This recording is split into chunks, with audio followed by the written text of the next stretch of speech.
جمع باندې ټولو ته السلام علیکم. انس صاحب ټول مېلمانه چې راغلي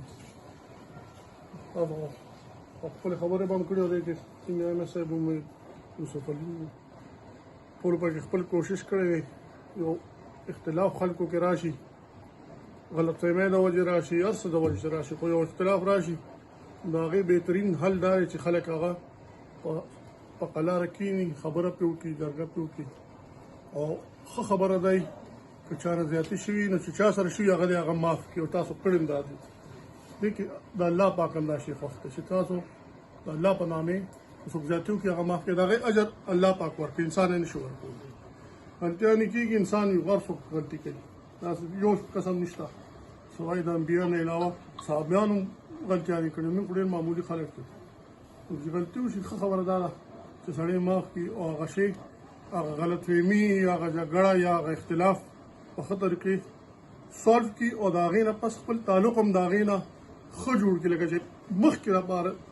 مستقبل لپاره تعلق ښه جوړ کړي دغه پکې نه کې بخل یا دغه پکې چې پکې نه خلکو کې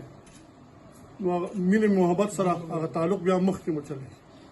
موږ ستاسو ټولو مشکور یو چې چا چا په دې کې کوشش کړی دی دا پکې منډه والې ده خدای دې ټولو له اجر ورکړي او چې چا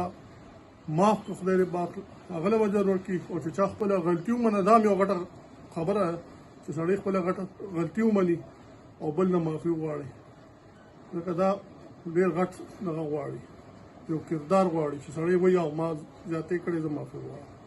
نو هغوی هم مشکور یو او چې چا معاف کړه هغوی ډېر زیات مشکور یو او انشاءالله امید لرو چې ستاسو به د دې نه پس په دې خبره باندې اختلاف نه نور هم د خدای دې نه راولي په دې وجې به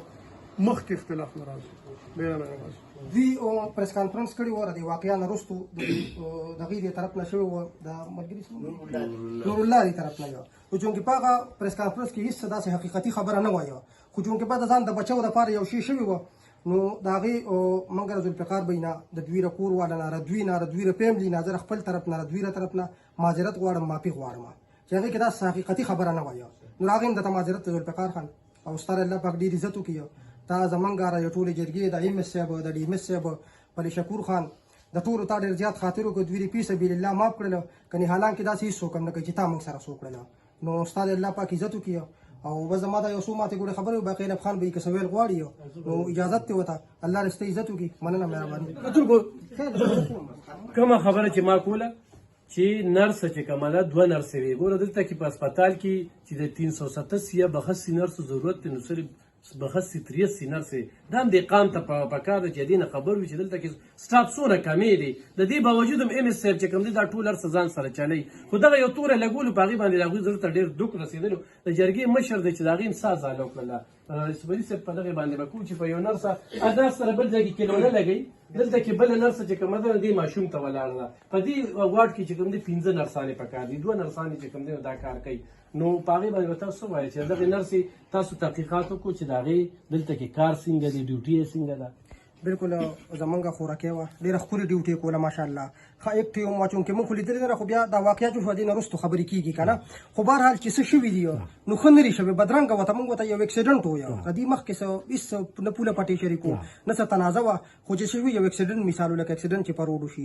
نو د هغې باوجود لکه موږ ټول دا مشران دا سپینګیري ذوالفقار خان د هغې موږ معافي غوښتې را بیا هم غواړو بیا هم غواړو انشاءالله خو د نرسې نه مطمئن دي بالکل هغې د ډیوټۍ نه بالکل ښه ډیوټي خلکو هم درته تصدیق وکړو بالکل چې ښه په ډیوټي وه د هغې ټول کار ټیک ټاک